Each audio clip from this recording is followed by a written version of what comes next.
Missouri, gateway to the West, barbecue, baseball, and the blues. Home of Truman, Twain, and the father of rock and roll. Deep down in Louisiana! Oh, and this thing. This former swing state packs political power. And while these days it's leaning more red, it's also home to one of the tightest Senate races in the nation. It's a contest between a straight-talking but politically vulnerable Democratic incumbent. It's dirty, it's unfair, but you know what? It's worth it. And an attorney general backed by President Trump. Our country is at a critical turning point. So what's at stake? Trump won Missouri, but his popularity there is teetering. I love you people. This race, it could be a referendum on his presidency. It's also one of the GOP's best shots at adding a seat to their slim majority in the Senate.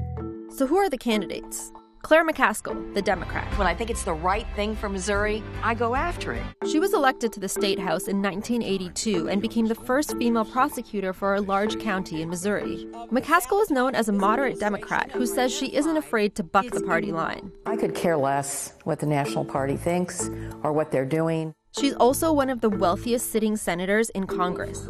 And it's something she's taken some heat for. Claire spent big bucks chartering a private plane with public funds, a plane they co-own. The Republican, Josh Hawley. He's young and telegenic. Josh is a star. He went to an Ivy League school and clerked for a Supreme Court justice. 9 months after becoming Missouri's Attorney General, he announced his Senate candidacy. I'm going to run for the United States Senate. That didn't really match up with his promise not to be a ladder-climbing politician.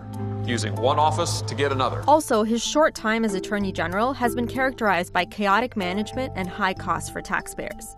Both candidates have tried to paint the other as out of touch with real Missourians. D.C. changed Claire McCaskill. Josh Hawley, he's just part of the problem in Jefferson City.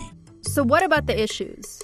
Hawley is pretty happy with just about all of Trump's policies. I tell you what, he's delivering big for the state of Missouri and the United States of America, isn't he? He's defended tariffs and the practice of family separations for those who cross into the U.S. illegally. He's also part of a lawsuit to repeal the Affordable Care Act. It has proven to be outrageously expensive for federal taxpayers. McCaskill mostly likes Obamacare, but thinks it needs a few fixes. I'm not afraid to fight for folks' health care. She's supported more Trump administration moves in the Senate than most other Democrats. I voted for more than half of his cabinet members. I vote with him half the time. Including a law rolling back regulations on banks.